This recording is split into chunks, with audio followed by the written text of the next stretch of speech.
Hola, ¿qué tal? Muy buenos días. Gracias por acompañarnos en Enfoques. Han pasado 6 días desde que el gobierno hizo la presentación de su plan, de su estrategia para ir a negociar con el Fondo Monetario Internacional y en los últimos 6 días hemos visto las reacciones de diferentes sectores, en su mayoría, si mal no recuerdo, los únicos que apoyan el plan del gobierno, como les decía ayer, es el Comité Político del PAC, que ya emitió un pronunciamiento al respecto, el expresidente Luis Guillermo Solís también, quien dijo que el plan era perfectible. De ahí en fuera, si viéramos el resto de la fotografía, no hay nadie más de los sectores que apoyen esta estrategia de gobierno para ir a negociar con el Fondo Monetario Internacional, donde está en un 80% recargada en la creación o la ampliación de los impuestos y en un 20% en temas de recorte de gasto público y también en temas de reforma del Estado. Hoy vamos a conversar de quiénes son los grandes perdedores y cuál va a ser la afectación directa a dos sectores que los expertos están señalando como los principales afectados, que sería por un lado la clase media, incluyendo no solo a los asalariados, sino también los trabajadores independientes, y por otro lado las empresas. Hoy en la portada de Cere Hoy les traemos una nota donde por fin somos primero o seríamos primero en algo como país a nivel mundial, pero es algo muy lamentable. Seríamos el país con el impuesto de renta más alto de toda la OCDE, solo por encima Costa Rica sería el primero con todos los demás países en impuesto de renta menor. Vamos a discutir este tema con dos expertos en la materia. Uno es doña Carla Cogui, quien es la gerente general de la firma Deloitte, quien es experta en el tema de impuestos y ha estudiado el tema de los impuestos del país durante muchísimos años, y también el economista Eli Feinstein, que nos acompaña. Doña Carla, buenos días, gracias por acompañarnos. Hola Michael, hola Eli, buenos días. Un placer compartir con ustedes esta mañana en un tema tan importante pues para todos, ¿verdad? Para todos, don Eli, buenos días. Buenos días Michael, buenos días Carla. Un placer estar por acá, como dice Carla, un tema importantísimo y hoy por hoy el de mayor importancia en el país. Hoy por hoy, definitivamente, el de mayor importancia y el de mayor preocupación. Quiero empezar nada más haciéndoles la pregunta que le he hecho a todas las demás personas que nos hemos entrevistado durante estos días. El gobierno salió y nos dijo desde el jueves, desde la semana pasada, lo dijo el presidente de la República en 2 ocasiones, lo dijo el ministro de Hacienda, lo dijo doña Pilar Garrido, ministra de Planificación, y lo dijo el presidente del Banco Central, que el plan o la estrategia para ir a negociar con el Fondo Monetario Internacional era una estrategia balanceada. Esa es la primera pregunta que les tengo. ¿Ustedes ven, como expertos en cada uno de sus campos, una estrategia balanceada para negociación con el fondo? Don Eli, si me permite. Adelante, doña Carla. Primero, tal vez Michael, la propuesta carece de estrategia. En lo personal considero que no hay una estrategia y por lo tanto no hay balance. Nosotros como país y cualquier propuesta que el Ejecutivo presente de aquí en adelante debe de fundamentarse hacia dónde queremos llevar al país, cuál es el objetivo, cuál es la meta que Costa Rica debe perseguir para trazarnos cualquier hoja de ruta en razón de eso. La propuesta que se presentó el jueves pasado es de una u otra forma medidas cortoplacistas que no están fundamentadas en una estrategia clara y por supuesto que no hay un balance entre la mitigación del gasto y la percepción de nuevos ingresos para el gobierno para poder optar por el préstamo al Fondo Monetario Internacional. Carece de estrategia. Don Eli, un primer acercamiento, ¿lo ve usted balanceado? Tengo que coincidir plenamente con lo que acaba de decir Carla. No hay ningún balance, a menos, Michael, de que nos remitamos a aquella canción infantil de los elefantes que se balanceaban sobre la tela de una araña, ¿verdad? Es el único tipo de balance que hay aquí, ¿verdad? Se puso todo el peso de un lado y la economía costarricense depende de un hilo muy delgado, que además es un hilo muy delgado, pero no es tan resistente como una araña, ¿verdad? Una propuesta absolutamente desbalanceada.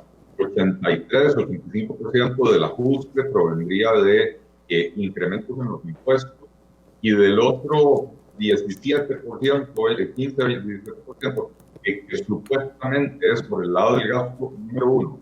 No hay una sola medida de recorte del gasto, son medidas de contención. Y contención del gasto quiere decir simplemente hacer que el gasto no crezca o crezca más lentamente. Y segundo, De esa parte que tiene que ver con contención del gasto, más de 2/3 partes del ajuste que están ofreciendo es lo que se aprobó en la regla fiscal en el año 2018. O sea, no hay prácticamente un esfuerzo nuevo. De manera que es una oferta, una propuesta absolutamente desequilibrada, absolutamente nociva para la salud de una economía y máxime en las condiciones actuales en las que se encuentra el país y el mundo, ¿verdad? De recesión económica que vendría a ser profundizada en el caso de Costa Rica por una escalada brutal de los impuestos. Don Eli, se le fue el sonido al final, entonces no le logramos escuchar lo último que dijo. Bueno, mientras solucionamos el tema con don Eli, la segunda pregunta que les tenía de inicio, la primera es que si es una propuesta balanceada y la segunda es si ya la tarea de recorte de gastos se hizo, porque ese es el segundo argumento. Don Elian nos decía, es que no estamos siendo justos al tomar en cuenta de que la tarea del gasto se ha venido haciendo y se está haciendo, y que el esfuerzo ahí está, y entonces ustedes al juzgarnos a nosotros y decir de que es solo una propuesta que impone impuestos, entonces están dejando por fuera el gran esfuerzo que estamos haciendo como país. Entonces esa es la segunda pregunta que les tengo. Primero, ¿es balanceada? Los dos coinciden en que no. La segunda, ¿ya se hizo la tarea de recorte de gasto suficiente como para venir a proponer impuestos? Doña Carla. Gracias, Michael. Hay mucha oportunidad en el tema de recorte de gastos. La tarea no se ha hecho al 100%. Recordemos que a finales del 2008 se aprueba la Ley de Fortalecimiento de las Finanzas Públicas, la cual se componía pues de 4 grandes capítulos, y uno de esos era el tema de la regla fiscal. La regla fiscal sabemos que para bien o para mal se han implementado en función del criterio del gobierno. Ya sabemos lo que pasó con las municipalidades. Las municipalidades quedaron fuera de regla fiscal. De una u otra forma, ahora están impulsando mucho el tema de recorte de gastos, pues vía regla fiscal, pero no tenemos la certeza de que se llegue a cumplir tal y cual estaba propuesta en la ley original de Ley de Fortalecimiento de las Finanzas Públicas. Luego, se proponen ciertas medidas, pero son medidas muy vagas porque también no se ahonda en cómo es que se van a implementar dichas reducciones de gastos.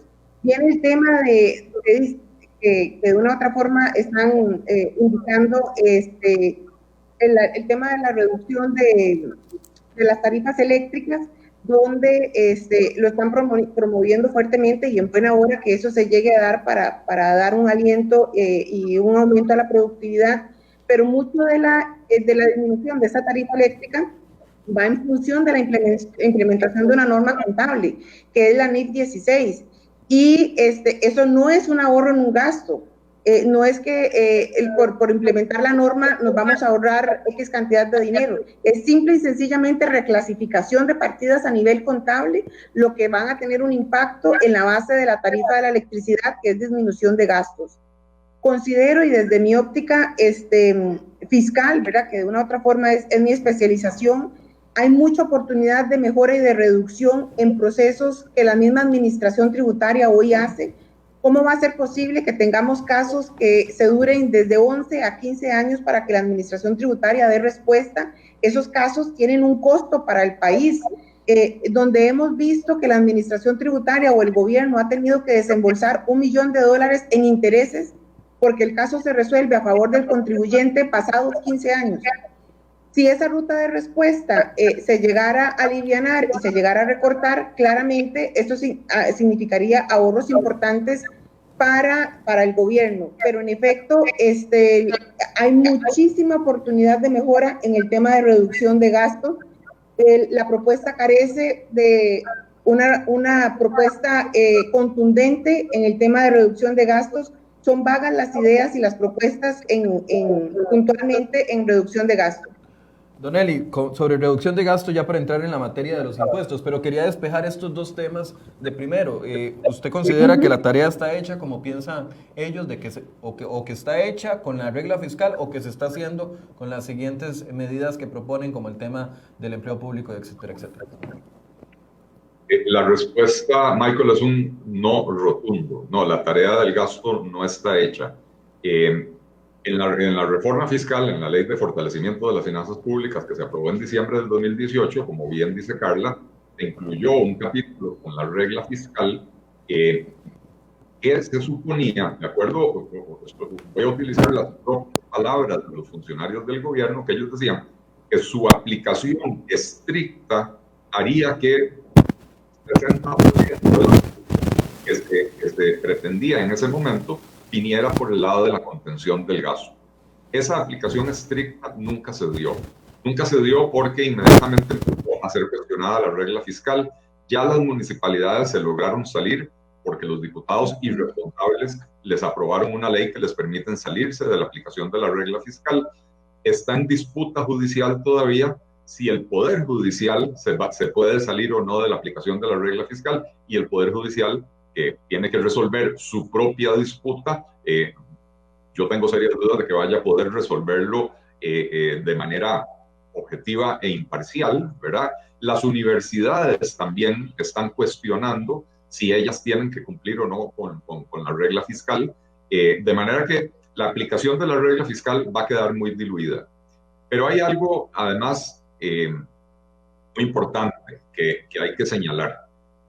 Lo único que se aprobó en el 2018 y lo único que se está proponiendo en este momento es medidas de contención del gasto. Esto es hacer que el gasto crezca más lentamente. Ojo lo que dije, es hacer que el gasto siga creciendo, pero más lentamente que antes. Entonces no hay ninguna tarea de recorte del gasto hecha ni siquiera iniciada. Tanto es así que a pesar de la aprobación de la reforma fiscal en el 2018, que significó un ingreso fresco para la hacienda pública en el año 2019, y de hecho la recaudación aumentó en el 2019 con respecto al 2018 en más o menos 0,65 puntos porcentuales del PIB, ¿verdad?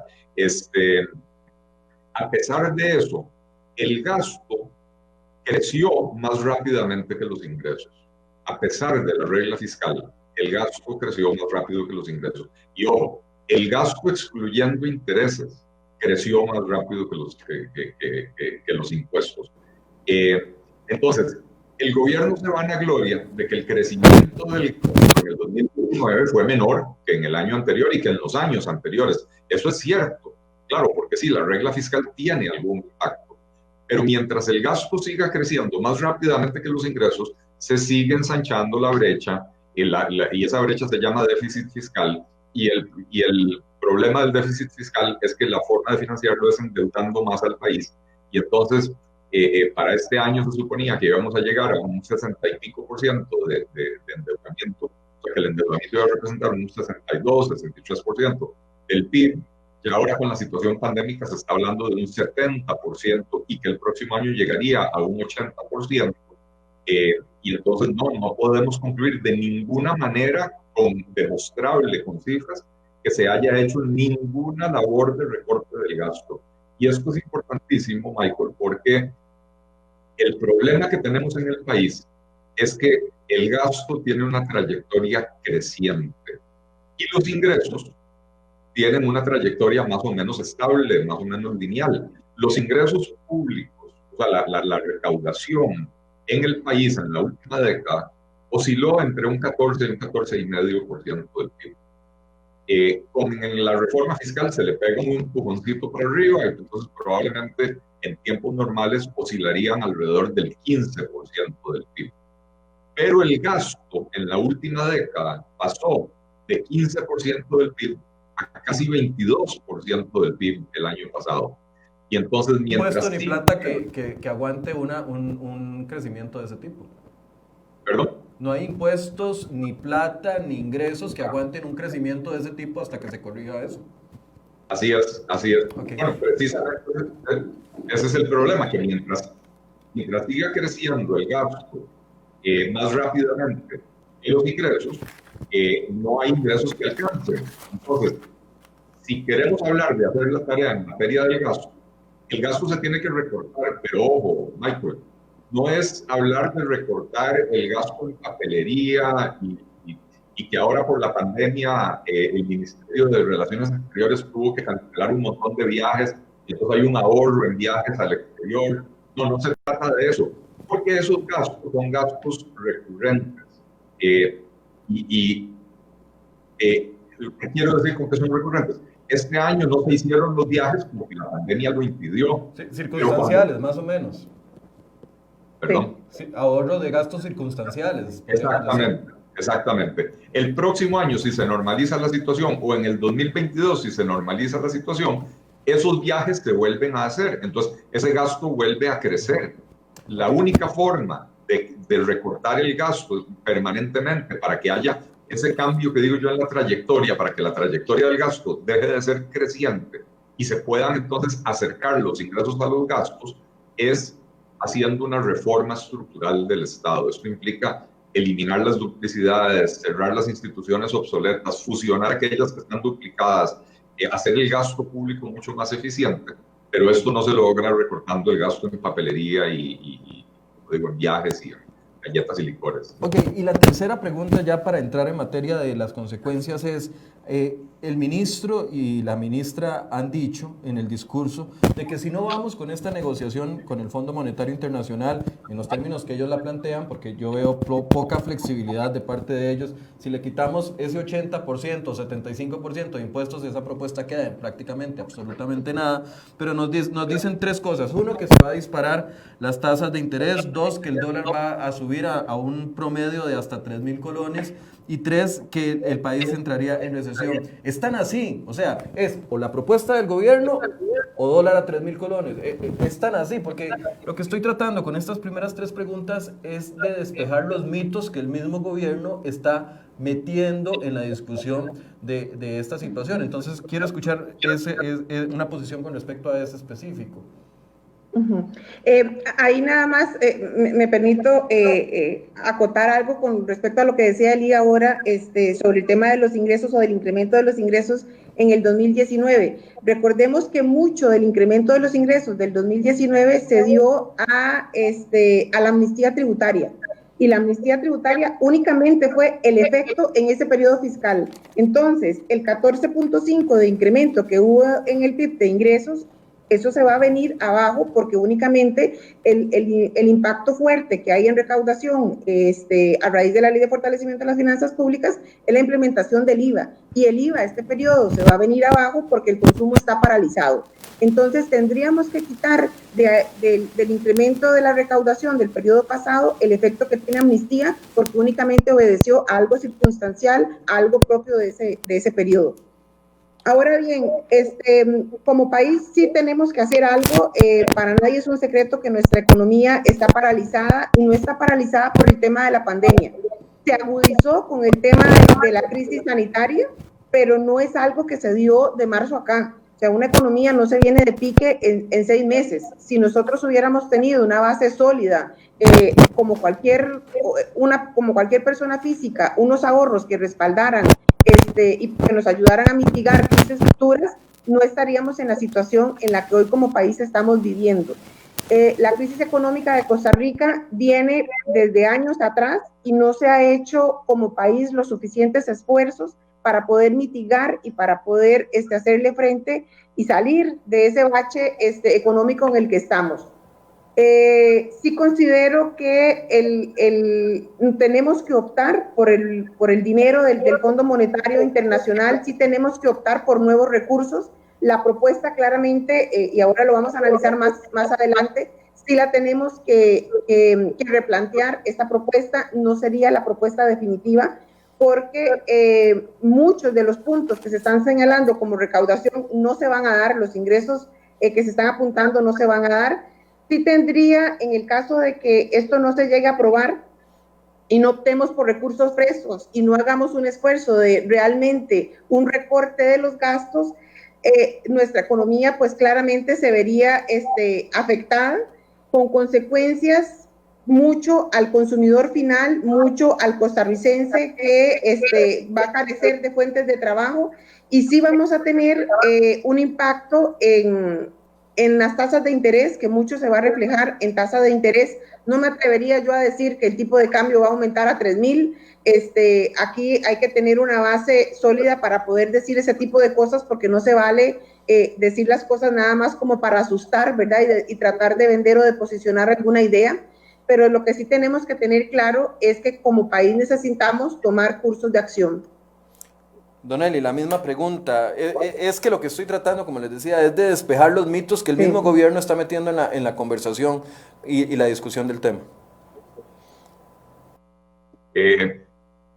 Esto es parte de una campaña del medio que era absolutamente, perdón, una campaña del miedo que era absolutamente previsible que el gobierno iba a utilizar. Tanto así que el lunes en la mañana, a primera hora, en una entrevista en una estación de radio que me hicieron, lo dije y lo predije. Y dije, ahorita se viene la campaña del miedo. Nos van a montar un escenario apocalíptico. Nada más como para asustar, ¿verdad?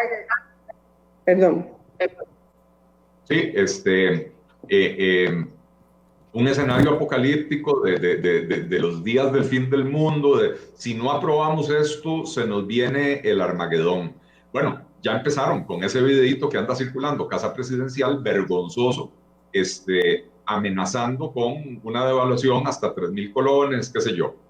Sí hay que ser claros, Michael y Carla, si no se hace nada, esos escenarios son factibles, ¿verdad? Decir 3.000 colones parece que es hacer el ridículo en público, ¿verdad? Porque nadie puede predecir a dónde podría llegar el tipo de cambio, ¿verdad? Pero estos escenarios apocalípticos son factibles si no se hace nada. Entonces, la pregunta no es si se hace o no se hace algo. La pregunta es si se hace lo que el gobierno planteó, que sería asesino para la actividad económica, o si buscamos una reforma que verdaderamente garantice la estabilidad de las finanzas públicas, pero sobre todo que fomente e incentive la actividad económica para poder recuperar el crecimiento, la generación de riqueza, la generación de empleo, porque esa es la única forma de hacer crecer la recaudación de manera sostenida en el país. Entonces, no caigamos en las falsas dicotomías de este gobierno que es especialista en polarizar las cosas, en presentarnos escenarios del fin del mundo.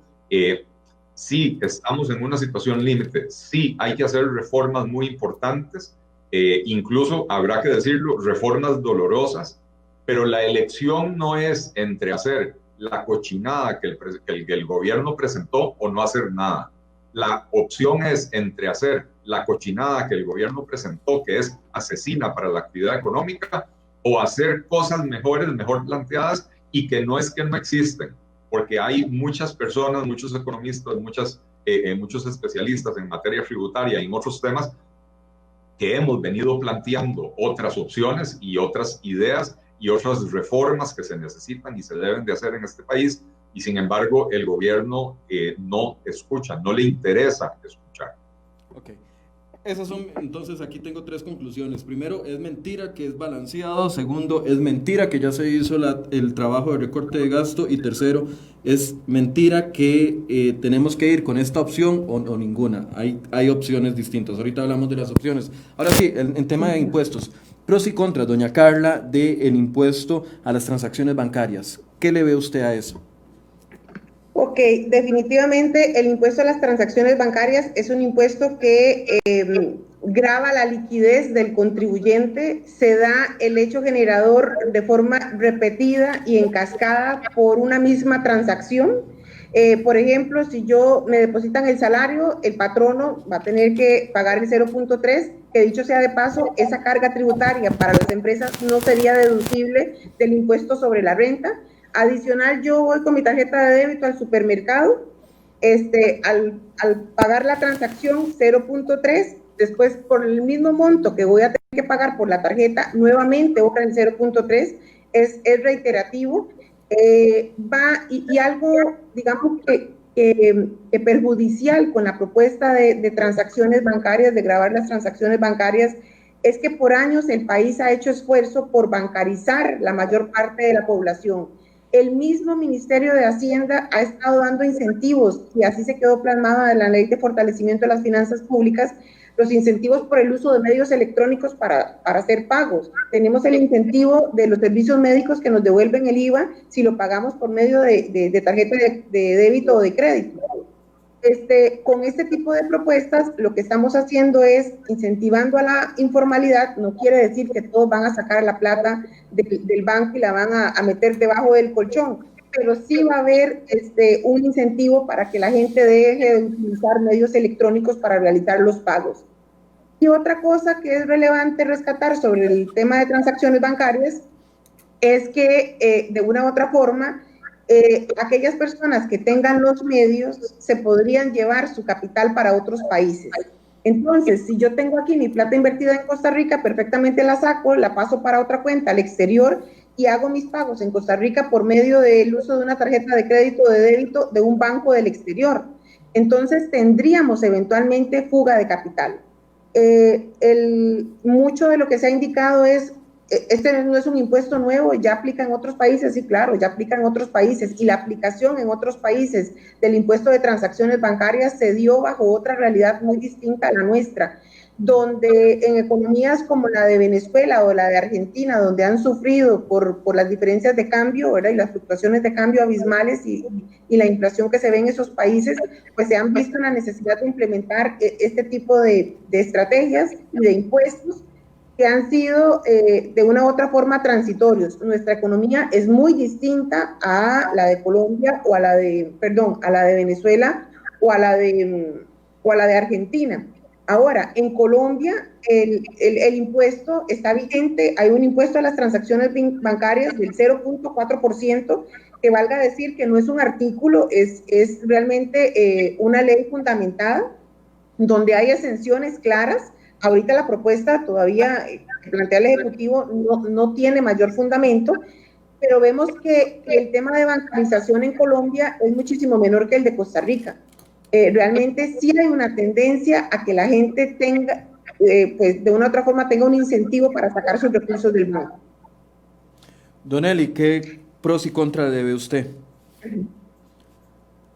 Pros ninguno. Pro ninguno.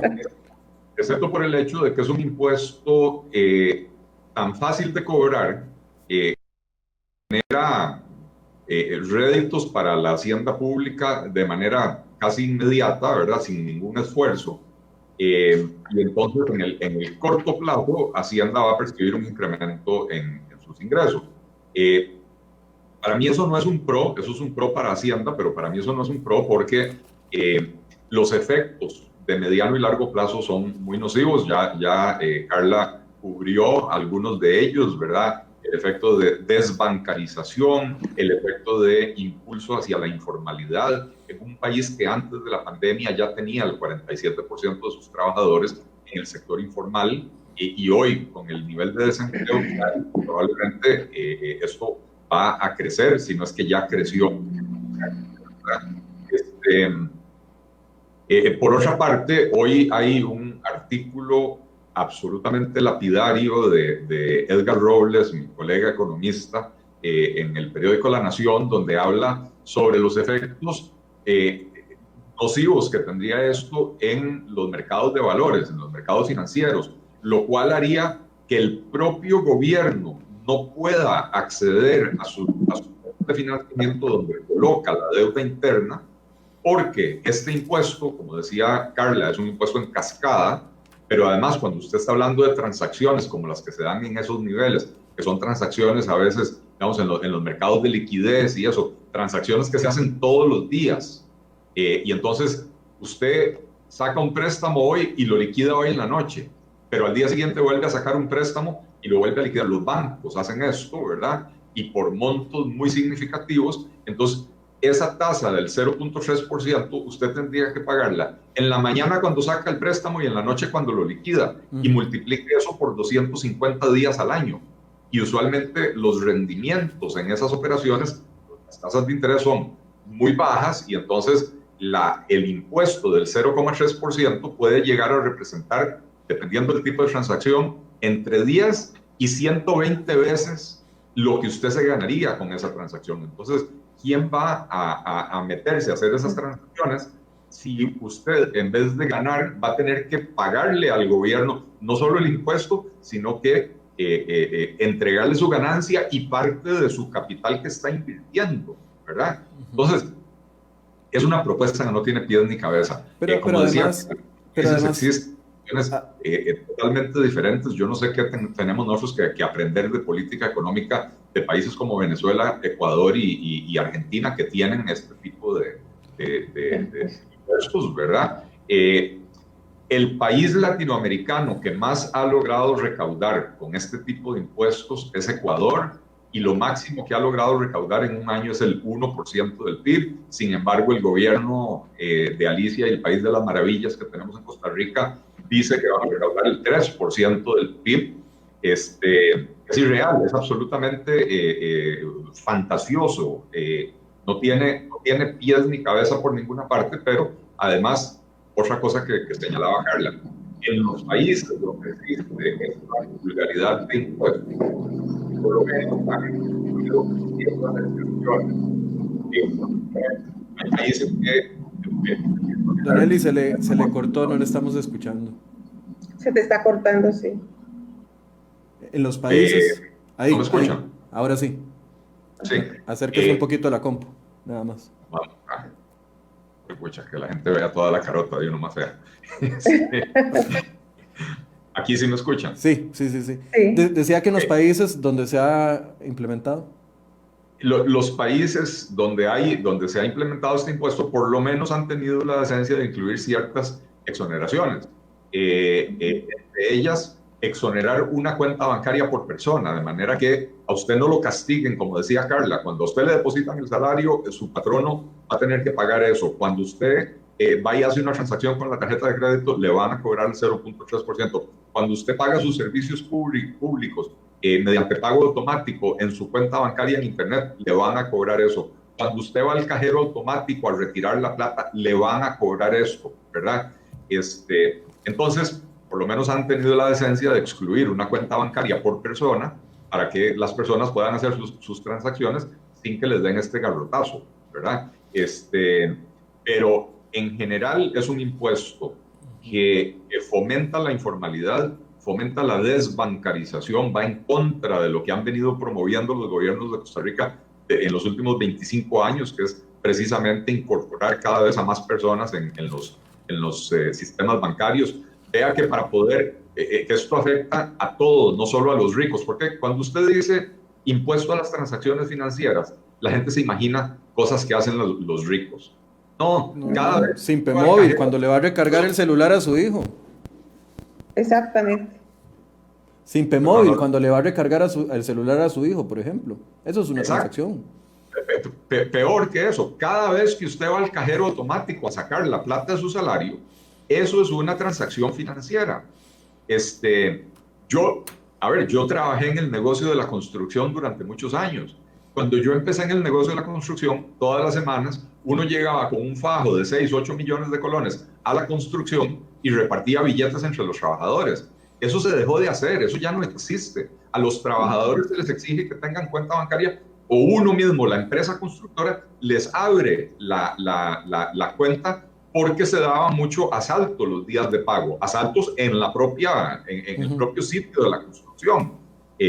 Entonces, hoy en día usted ve en los días de pago, usted va a cualquier banco cerca de donde hay una construcción grande y usted ve las filas de obreros de construcción haciendo fila para retirar la plata del banco. Les van a cobrar ese impuesto, ¿verdad? Entonces, este es un impuesto que afecta a todos, a ricos y a pobres. Pero no nos engañemos por el título de transacciones financieras de que esto es algo que hacen los millonarios. Esto es algo que va a afectar a todos, pero proporcionalmente más a la gente más pobre. Doña Carla, estoy corriendo contra el tiempo porque doña Carla se tiene que ir y quería aprovechar más el tiempo. Michael, pero bueno. no te preocupes porque les acaba de poner un mensajito para que me excusaran del otro lado para poder, como arrancamos un poco tarde acá y realmente el tema sí está muy interesante, entonces para ver si me excusan y arranco un poco tarde del otro lado. Se lo agradezco mucho, doña Carla, porque no quiero dejar por fuera el tema perdón, tal vez antes de pasar, ahora Eli dijo algo muy importante. Yo a eso le sumo, Eli, también que mucho de la propuesta y lo que el Ejecutivo ha estado, digamos que motivando para vender su propuesta, es que está basado en una base de progresión, ¿verdad?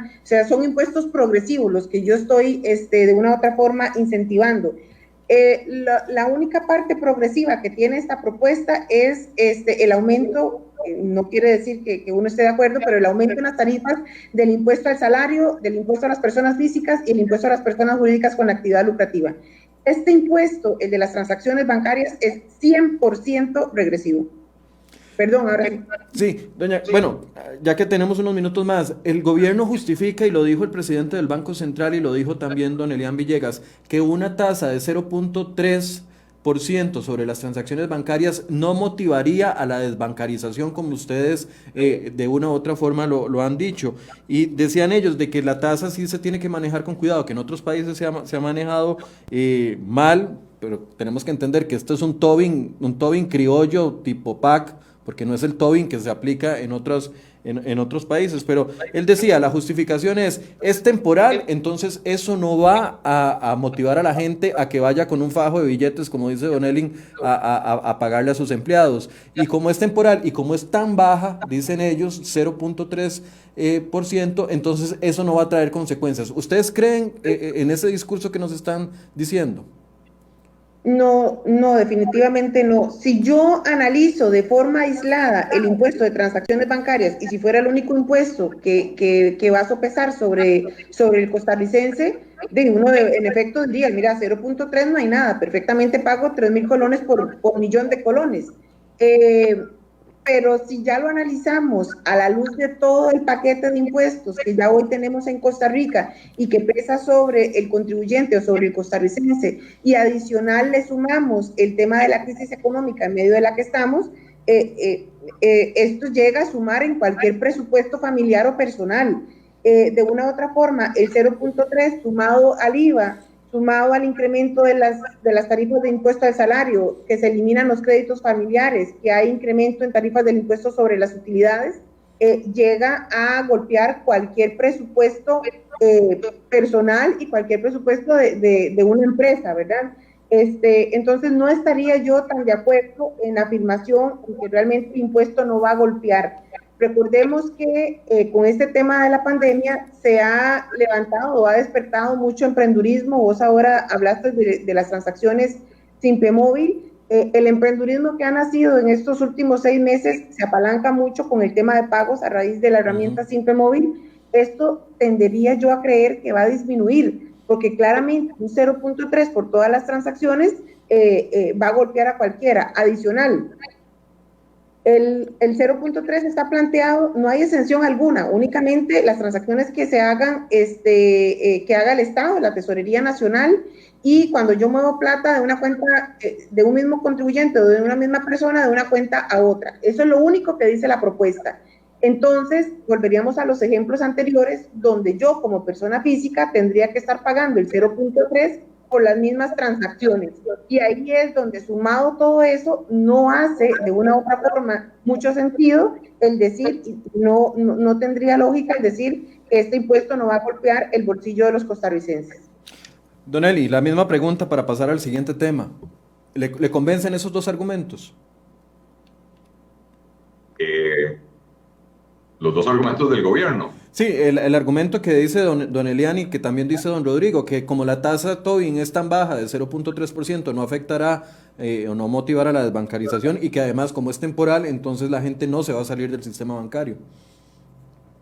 Bueno, es absolutamente falso lo que está diciendo, lo que están diciendo el ministro de Hacienda, el presidente del Banco Central, y revela una de dos, o un enorme desconocimiento de cómo funcionan las dinámicas económicas a ese nivel, ¿verdad? Porque a veces la gente se especializa mucho en la macroeconomía y no entiende la microeconomía, que es la que tiene que ver con las personas, las familias y las empresas, ¿verdad?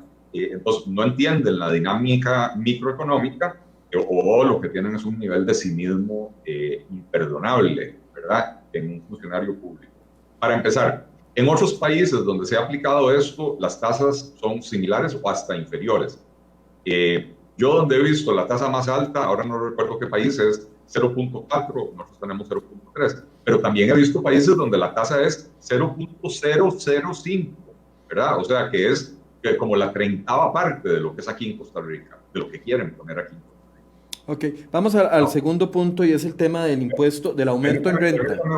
Un segundo, Michael, porque Adelante. yo creo que hay algo más que es importante considerar, y es que en cuanto a que esto no va a fomentar la informalidad porque va a ser de muy corto plazo, hay que entender que en esta crisis en la que estamos actualmente, donde el desempleo se nos disparó del 12% al 25%, donde el subempleo ahora está ubicado también en alrededor del 25%, donde el 15% de la fuerza laboral se retiró de la fuerza laboral. Estas son personas que antes estaban buscando trabajo y ahora ya ni siquiera lo buscan porque entienden que en las condiciones actuales es imposible conseguirlo. Entonces, esto está impulsando muchísima gente hacia la informalidad. Porque es mentira que la gente que no tiene trabajo no come. La gente que no tiene trabajo anda buscando, a ver, como dicen ellos en la calle, pellejeándola, a ver de dónde sacan ingresos para poder sobrevivir. Entonces, esta crisis ha empujado a mucha gente a la informalidad. Y un impuesto como este, lo que hará es hacer que estas personas no quieran regresar a la formalidad, que quieran dedicarse a negocios de puro efectivo y en la medida que puedan evitar las transacciones bancarias, las van a evitar. Y entonces, una vez que superemos la crisis económica y superemos la pandemia, vamos a tener niveles de informalidad mucho mayores que los que teníamos antes de la pandemia. Y entonces, sí, aunque esto sea de corto plazo, tiene un efecto muy marcado sobre la informalidad. Ok, el segundo tema que me interesa que abordemos en el tiempo que nos queda es el tema del aumento en renta, tanto en el tema salarial, que serían los ajustes de 2.5 para quienes ganan entre 840,000 y 1.233.000 y de 5% en los otros tramos, 5% adicionales en los otros tramos, pero además lo que les explicaba y que traíamos en la nota de portada del día de hoy de seriohoy.com, del aumento en renta a las empresas nos colocaría como el país con el aumento, con la tasa impositiva a empresas más alta incluso de toda la OCDE, que es el famoso club de los países ricos. Doña Carla. Sí, bueno, se da aumento temporal, ¿verdad? Porque es transitorio en todas las manifestaciones de riqueza en lo que es impuesto sobre la renta para las personas físicas con actividad lucrativa, como lo acabas de decir, para los asalariados, donde los que, digamos, están ganando más de 4 millones, los que están en el último eslabón, estarían pasando de un 25 a un 35% con 10% adicional. Y para las personas jurídicas, las empresas, donde las que están en el 30% pasarían a un 36%. Recordemos que ya en el pasado estas tarifas contingentes las habíamos tenido en el gobierno de don Abel Pacheco. Por un año se habían aplicado tarifas contingentes y fue en efecto pasar de un 30 a un 36% para las empresas. Sin embargo, aquí lo que llama la atención es, para nadie es un secreto que este periodo fiscal muchas empresas van a cerrar con pérdida. En medio de todo lo que hemos estado viviendo, las empresas no han generado los ingresos suficientes como para poder generar utilidad en este periodo fiscal. Adicional, si nos vamos al sector exportador, han tenido grandes pérdidas porque sus productos no los han podido exportar, los han tenido que donar dentro del territorio nacional, por lo tanto generarán pérdidas. Los que están en el sector automotriz, los carros no se han movido, o sea, hay mucho del sector comercio que su actividad se ha visto paralizada claramente por el tema de la pandemia sanitaria en la que estamos y el nivel de incertidumbre que todos los mercados están manejando. Entonces, una propuesta donde se dice que se va a aumentar la tarifa del impuesto, yo no la veo razonable porque no va a haber base imponible. ¿Qué gano yo con aumentar 6 puntos, 10 puntos para una persona jurídica para gravarle su utilidad si las empresas no van a generar utilidad? Y otra cosa, digamos que el otro año, y pensando muy positivamente y a todos nos conviene, las empresas van a generar utilidad.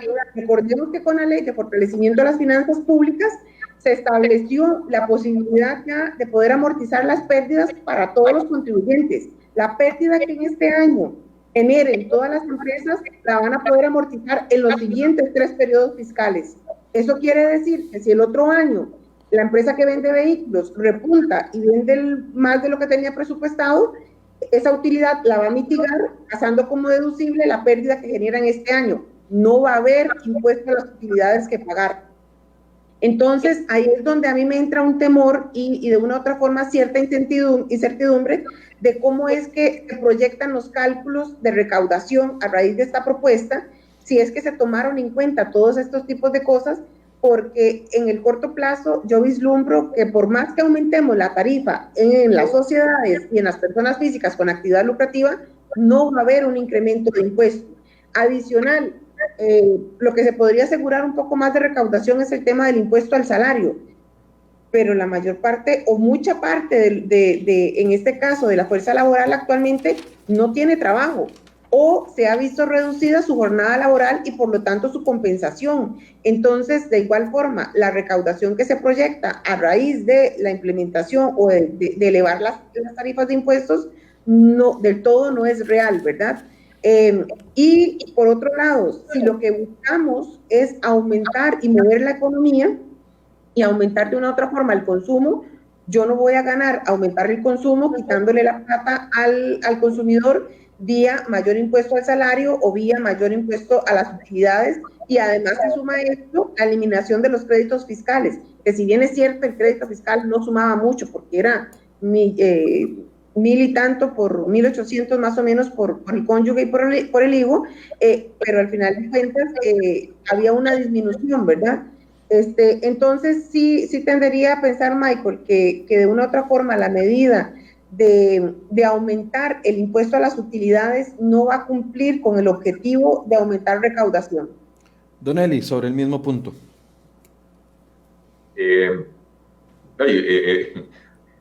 No queda mucho que agregar. Carla ha dado una clase magistral. Y voy a insistir en el punto de que evidentemente las autoridades económicas de este gobierno no entienden las dinámicas microeconómicas y no entienden el impacto que esas dinámicas microeconómicas pueden tener sobre la actividad general de la economía, ahora sí, sobre la macroeconomía, porque una escalada de impuestos de esa naturaleza lo que provoca es una reducción de la actividad económica, una contracción, y en este caso que estamos partiendo de una posición de recesión, lo que hace es profundizar la recesión económica. Entonces, disminuye la probabilidad de que el próximo año haya una recuperación económica si estos impuestos entran en vigencia en los próximos meses, ¿verdad? Disminuye la probabilidad de que haya una recuperación económica. Aún sin estos impuestos, la proyección del Banco Central es que el próximo año la recuperación económica sería tan tenue que ni siquiera volveríamos a los niveles del 2019, o sea, todavía la economía quedaría más pequeña que en el 2019. Y entonces, usted tiene una economía más pequeña, la recaudación va a ser más pequeña, ¿verdad? Entonces, estos aumentos, si Costa Rica tuviera tasas del 20% en el impuesto de la renta, en el impuesto, digamos, la tasa máxima en el impuesto de las personas físicas con actividad lucrativa, uno podría decir, si un aumento temporal de esas tasas podría mejorar la recaudación en el corto plazo y nos podría ayudar a salir de esta situación. En el nivel en el que están actualmente esas tasas, 30% en la renta corporativa, y como decías vos, Michael, al principio, con el 36% pasaríamos a ser el país con la tasa de impuesto de la renta corporativa más alta de todos los países de la OCDE. Y ojo de lo que estamos hablando, ¿quién está en la OCDE? Países como Alemania, como Noruega, como Dinamarca, como Suecia, Francia, que tradicionalmente tienen impuestos muy altos, y nosotros seríamos el que tendría la tasa marginal más alta. Estamos nadando contracorriente, estamos yendo contra lo que el club de la OCDE, que se supone que está para promover mejores prácticas, estamos yendo en contra de lo que ellos mismos hacen, ¿verdad? De hecho, ya hay por escrito un informe de la OCDE donde no le recomienda a sus asociados subir los impuestos en este momento. Incluso la OCDE dice que en la medida de lo posible mantengan déficits por un tiempo, ¿verdad? Una posición un poco keynesiana, pero están diciendo no suban los impuestos porque la recuperación económica se prevé que va a ser más lenta de lo que se creía todavía hace 2 o 3 meses. Y entonces, si la recuperación va a ser más lenta, meterle impuestos es meterle un garrotazo en la cabeza e impedir que esa recuperación se llegue a dar. Entonces, Lo otro que a mí me preocupa, y no sé si con esto me brincaría yo a otro tema que no sé si tenés contemplado, Michael, es que este aumento de impuestos, para empezar, en Costa Rica, el cuento de que los aumentos de impuestos son temporales, hay que tenerle mucho cuidado. En el periodo de gobierno de don José María Figueres se aprobó subir el IVA, el impuesto de ventas, que en ese momento estaba en el 10%, se subió al 15%, se suponía que era temporal. A medio camino, cuando ya estaba en el 15 y se empezó a disminuir, se aprobó una ley para dejarlo en el 13, para que no bajara al 10%. Se volvió permanente el aumento.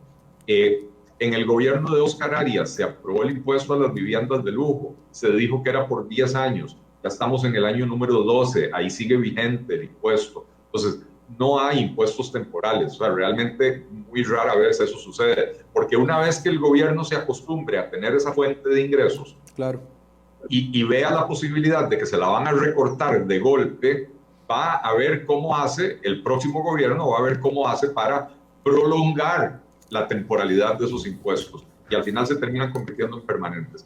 Y lo que a mí me preocupa es que esto le quita la presión al gobierno de hacer la reforma del lado del gasto para poder cambiar esas trayectorias de las que yo hablaba en mi primera intervención.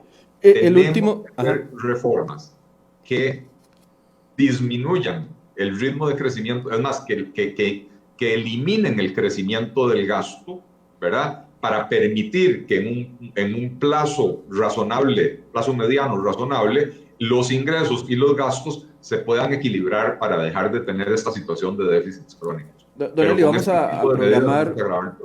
Vamos a programar para la otra semana, tal vez podemos abordar cuáles son las reformas para no dejarlas por fuera de este espacio. Para ir, el último que también la gente me lo está pidiendo aquí, que no cerremos el programa sin abordarlo, es el impuesto de bienes inmuebles, el triplicar la tasa de bienes inmuebles, pasarla de 0,25 a 0,75 y entonces que las municipalidades se conviertan en recaudadores del Estado para cobrarles un 0,50 y trasladárselos a ellos para esta situación. Doña Carla, ¿cómo lo ve usted? ¿A quiénes afectaría? Porque en los tres estamos demostrando que, bueno, solo en renta sí hay un sector exonerado, pero al menos en lo que es este de bienes inmuebles y también el de las transacciones, afecta a todo el mundo. Casas mayores a 20 millones de colones, y yo sé que casas de 20 millones de colones son casas muy humildes, pero si ya valen 20 millones 100 mil, tiene que pagar triplicada la tasa del impuesto de bienes inmuebles.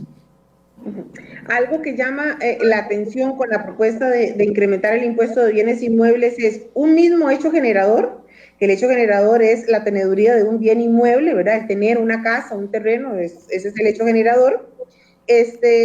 Un solo contribuyente, que sería el propietario, con dos administraciones tributarias. En este caso, las dos administraciones tributarias sería gobierno local, que son las municipalidades que ya hoy recaudan el 0.25 por este motivo, y se suma ahora Hacienda, o sea, la administración tributaria con el 0.50. Entonces, un contribuyente, un hecho generador, dos administraciones tributarias. No está claro todavía la mecánica de recaudación. Si es que Hacienda lo que pretende es que la municipalidad recaude el 0.75 y luego le pase el 0.50 a gobierno central. Esa mecánica todavía, por lo menos del documento, no se desprende así claramente. Por supuesto que se verían afectados clase media baja hasta el clase alta, donde además el que tiene una vivienda con un costo mayor a los 106 millones de colones también estaría pagando el impuesto solidario o el famoso, o llamado popularmente, el impuesto a las casas de lujo, donde por un mismo bien pues pagaría el 0.75 más el de casas de lujo. Adicional, vean que se ha dicho mucho que esto va ligado al tema de un requerimiento que hace la OCDE. La OCDE nunca ha hablado de tasar los bienes inmuebles. La OCDE lo que ha hecho referencia es un impuesto al patrimonio, y el impuesto al patrimonio es distinto al impuesto sobre bienes inmuebles. Ya las municipalidades se pronunciaron y han indicado la morosidad actualmente con una tasa del 0.25 es una morosidad alta. Pasamos a 0.75 y definitivamente se va a incrementar el tema de la morosidad porque los recursos son limitados, las fuentes de ingresos de las familias seguirán siendo las mismas.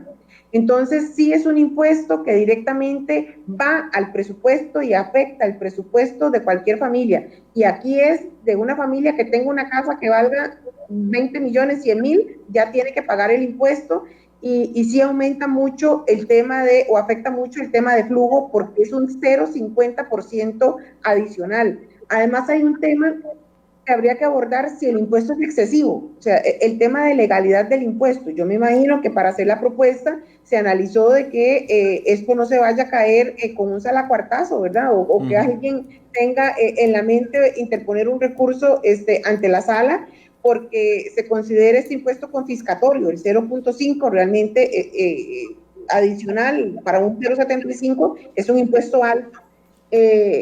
Me imagino que ya se lo hicieron, pero la posibilidad existe. Entonces, ¿para qué desgastar a la ciudadanía, al mismo gobierno, en hacer una propuesta donde eventualmente eso tendría algún vicio de nulidad? Don Eli, nos preguntan aquí Eli K, que no es Eli Feinsay, que si aumentaría también el precio de los alquileres en vista de que algunas personas van a tratar de trasladar ese costo a las personas a quienes les alquila. Bueno, habría un incentivo para trasladar el costo a los alquileres y definitivamente si la casa es de alquiler, la estructura de costos de ese alquiler se altera. En estos tiempos actuales, donde lo que hay es una enorme desocupación de locales comerciales, de viviendas, etcétera, le va a resultar muy difícil al propietario trasladar eso al alquiler. Pero si este impuesto que se pretende permanente, no es de los temporales, si este impuesto pasa y se convierte en permanente, eventualmente sí se va a trasladar a los alquileres. Entonces, se traduce en un costo adicional también para las personas que no tienen vivienda, ¿verdad?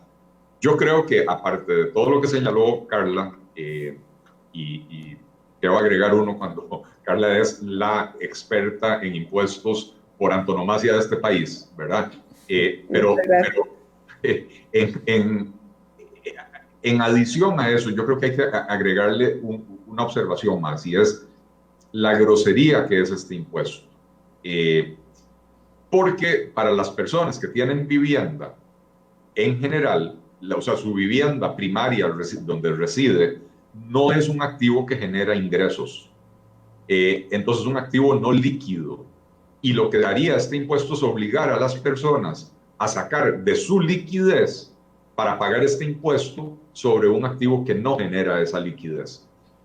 Y entonces, si usted ya tiene sus ingresos comprometidos, si usted ya está en una situación apretada y es dueño de su casa, entonces ahora de sus ingresos, de lo que usted usa para la comida, para la educación de sus hijos, etcétera, de ahí va a tener que sacar un poco de plata para pasarle a un gobierno voraz y glotón que no quiere poner en orden su gasto, ¿verdad? Entonces, es un impuesto que golpea doblemente duro, ¿verdad? Porque cuando a uno le tasan, cuando a uno le graban los flujos de ingresos, también tiene efectos nocivos, como lo discutimos ahora en el segmento anterior. Pero por lo menos le están tasando a uno, o le están grabando a uno dinero que uno está generando. Es que en este caso le están grabando a uno algo que no genera dinero y entonces pagar ese impuesto es doblemente difícil. Sí, ayer me escribió una señora, don Eli, que tiene en herencia una tierra que le sale bastante cara. Es una persona pensionada que por alguna razón no le pedí explicaciones de por qué no vende su tierra o no, porque no me corresponde. Pero también me ponía este punto. Yo tengo la tierra ahí, es herencia, no tengo el dinero, me esfuerzo mucho por pagar trimestralmente los impuestos para que la tierra se mantenga al día, porque creo que tiene una construcción o algo ahí, pero es una herencia, yo no tengo ingresos y entonces se me va a triplicar, voy a terminar perdiendo la propiedad porque simple y sencillamente no tengo dinero, esa tierra no me genera ningún ingreso. Es que esto surge, Michael, de esa mentalidad socialista de que los terratenientes son, primero, personas millonarias y segundo, personas malas. Y ojo, terratenientes, o sea, las personas que tienen tierra. Usted es un terrateniente, así tenga un terreno de 150 metros cuadrados. Usted ya es un terrateniente, ¿verdad? Entonces, de esa noción socialista, comunista, está en Marx, el capital de Marx, la tierra no genera nada, solo el trabajo genera valor, según la teoría marxista del valor, ¿verdad? Entonces, como la tierra no genera nada y usted la tiene, usted es un millonario, entonces pague todos los impuestos que tenga que pagar, ¿verdad? Entonces, el caso de esta señora que vos estás describiendo, claro, heredó una tierra, ella no tiene ingresos, y bueno, ¿cómo hace para pagar ese impuesto? Precisamente por eso señalaba yo ese punto, ¿verdad? Que digamos que es lo único que le tenía que agregar yo a la explicación que dio Carla. Es un impuesto que es terriblemente grosero y que una vez más, a ver, una persona que está en una situación económica obligada, no le va a gustar que le tripliquen el impuesto, pero esa no es la persona que se va a ver en mayores dificultades. La persona que se va a ver en mayores dificultades es quien ya tiene una situación económica apretada, o sea, el 90% de los costarricenses, o que ni siquiera tiene ingresos, pero sí tiene propiedades, ¿verdad? Esas son las personas que se van a ver más afectadas con este impuesto tan grosero como es el impuesto territorial. Doña Carla, una conclusión. Michael, nada más si me permiten, con el tema del incremento en el costo del alquiler, tal vez yo ahí difiero un poquito, porque recordemos que con finanzas públicas, con la ley de fortalecimiento en el 2008, se introdujo el nuevo capítulo 11, el de ganancias de capital. Entonces ya hoy muchos de los que tienen bienes de alquiler y perciben ingreso por alquiler, pagan el impuesto no sobre el ingreso neto, sino sobre ingreso bruto. O sea, es una tarifa flat del 15% sobre el ingreso bruto menos, le dan la posibilidad de deducir sin ningún comprobante un 15%, sobre la base del 85 aplican el 15%. Entonces, indistintamente de los costos que tenga el dueño del inmueble, hay una forma de tributar que es distinta. Adicional, el valor del metro cuadrado de las propiedades lo establece el mercado, es por oferta y por demanda. Entonces, no tendería yo a pensar que influya tantísimo en el precio del alquiler este aumento en bienes inmuebles. Claramente que el dueño del inmueble se va a percibir menos porque va a tener un gasto adicional, pero de cara al inquilino no creo que se vea reflejado eso por la forma en que hoy se calcula el impuesto a las utilidades. Sí, que ahorita el mercado inmobiliario está muy detenido, entonces hay mucha oferta, entonces la gente está peleando por tener el bien ocupado a cualquier precio.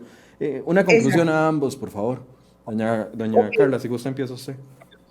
Perfecto, gracias. Vean, yo creo, me gustaría hacer un llamado a la conciencia porque al final de cuentas todos los costarricenses nos hemos siempre sentido muy orgullosos de nuestro país. De una u otra forma, el que nos reconozcan porque somos un país pura vida nos llena de orgullo. Y en lo personal a mí me llena de orgullo. Hemos trabajado todos y todos hemos aportado lo que de una u otra forma también hemos podido hacer, ¿verdad? Entonces, yo lo que quiero pues hacer es un llamado de atención en que la situación del país es una situación complicada. La economía del país se ha debilitado desde hace muchos años atrás. La pandemia lo vino a agudizar y como país tenemos que tomar acciones a seguir. Y una de las acciones es, necesitamos fondos, sí, necesitamos fondos que nos ayuden a salir adelante. Pero adicional, nosotros como país tenemos que tener mucha claridad de hacia dónde es que queremos llevar a esta Costa Rica que tanto queremos. Y las medidas que tengamos que establecer van a ir en función de esa estrategia y de ese norte en el cual nosotros queremos llevar al país. No se vale de aquí en adelante tomar medidas que sean paliativas, que sean parches en nuestro sistema tributario. Nosotros tenemos que tener una visión de largo plazo, no decisiones de 4 años que al final de cuentas nos van a salir muchísimo más caras. Si necesitamos hacer una reforma tributaria, probablemente sí, tengamos que migrar a un sistema de renta global, pero se tiene que hacer una reforma tributaria estructural, donde adicional, además de incrementar carga tributaria, si es que procede, tenemos que también trabajar en cómo la administración tributaria va a administrar toda la información que hoy está recabando. ¿Para qué le sirve a tributación toda la información que tiene con factura electrónica si no tiene gente que la analice? O sea, la estructura administrativa y de soporte que tiene hoy tributación no le da abasto para fiscalizar al 100% de los costarricenses o de los contribuyentes. Y otra cosa muy importante, tenemos que ir dejando de lado la frase trillada de que de por sí ellos tienen mucho y que paguen. Al final de cuentas, todos vivimos en el territorio costarricense y todos estamos en la obligación de aportar proporcionalmente en función a nuestros ingresos. No quiere decir que el que tiene menos va a aportar igual que el que tiene más, pero sí tenemos que todos aportar en la medida de lo posible lo que nos corresponda, y hacer un trabajo muy fuerte en el tema de crear cultura tributaria. Y la cultura tributaria la vamos a ir creando en la medida en que todos veamos el retorno de la inversión de nosotros, que este sería el pago de impuestos.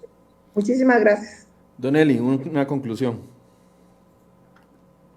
Durante años en Costa Rica hemos pospuesto las reformas estructurales, no solo del aparato estatal, sino también del sistema productivo costarricense. Nos hemos dormido en los laureles precisamente con el cuento de que Costa Rica es el país pura vida y Dios es tipo y aquí no pasa nada malo. Bueno, lamentablemente nos estamos despertando a la realidad en este año 2020. La primera es, aquí sí pasan cosas malas como en cualquier otro país del mundo. La pandemia no se brincó a Costa Rica. Esto no fue como las 10 plagas de Egipto, que usted pone una marca de sangre en la puerta de su casa y las plagas se la brincan, ¿verdad? Y lo otro que aprendimos es que la irresponsabilidad pasa factura. La estructura del gasto público costarricense, no solo el nivel, sino que la estructura del gasto público costarricense es insostenible, nos ha metido en un problema muy serio de endeudamiento, y el problema de endeudamiento nos tiene que importar a todos los costarricenses porque compromete mucho el presupuesto del gobierno.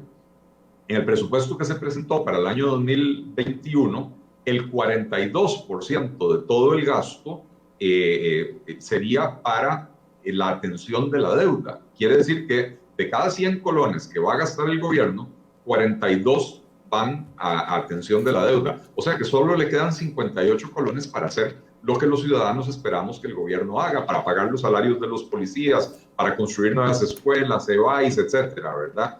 Entonces, tenemos que resolver esos problemas de fondo. Esos problemas de fondo no se resuelven creando un parche, y sobre todo un parche tan grosero como este que quiere meter ahora el gobierno. Creo que Carla hacía mención a esto en su cierre, en su conclusión. Necesitamos pensar en una estrategia de largo plazo. ¿Cuál es la Costa Rica en la que queremos vivir? Yo por lo menos quiero vivir en una Costa Rica próspera, que genera oportunidades, donde todas las personas tienen la posibilidad de acceder a la educación y concluirla, y no la Costa Rica en la que vivimos hoy, donde el 70% de los jóvenes no terminan la secundaria, ¿verdad? Entonces yo quiero vivir en una Costa Rica más próspera y más solidaria, pero solidaria en el sentido de que las oportunidades de las personas son reales, y no solidaria en el sentido de que a los poquitos que tienen éxito los garroteamos para quitarles la plata para darles al 70% que no tiene la posibilidad de tener éxito.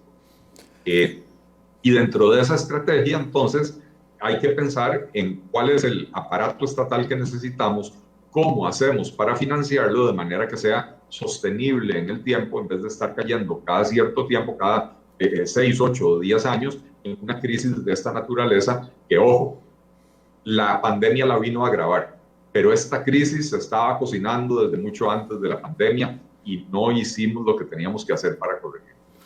Bien, le agradezco mucho a doña Carla Cogui, quien es socia directora para Centroamérica, Panamá y República Dominicana de la firma Deloitte, y también a don Eli Feinsay. Doña Carla ya se tuvo que retirar porque estaba ocupada, y también a don Eli Feinsay por el tiempo. Don Eli, vamos a conversar ahora para ver si la próxima semana podemos abordar esas propuestas de recorte de gasto y hablar de evasión y de elusión. Alguien me dice aquí, pero es que a ustedes les encanta hacer programas y nunca toca el tema de evasión y de elusión. Vaya al programa de ayer. Ayer hablamos con UCAEP y con AmCham, dos cámaras empresariales, empleadores en el país, y hablamos del tema de evasión y de elusión. No importa, es un tema que tenemos que también seguir tocando y lo vamos a tocar la próxima semana. al presidente. El presidente está invitado desde hace como 8 meses y no nos da entrevista. A la única persona que le ha dado entrevista al presidente es un programa de opinión de Radio Colombia. Solo a ellos les ha dado entrevista durante la pandemia. Igual nosotros seguimos gestionando. Hay un montón de gente que no nos da entrevista, pero bueno, a los que me piden que invite al Vino no le gustó la última entrevista que le hicimos, entonces al Vino ya no nos da entrevista.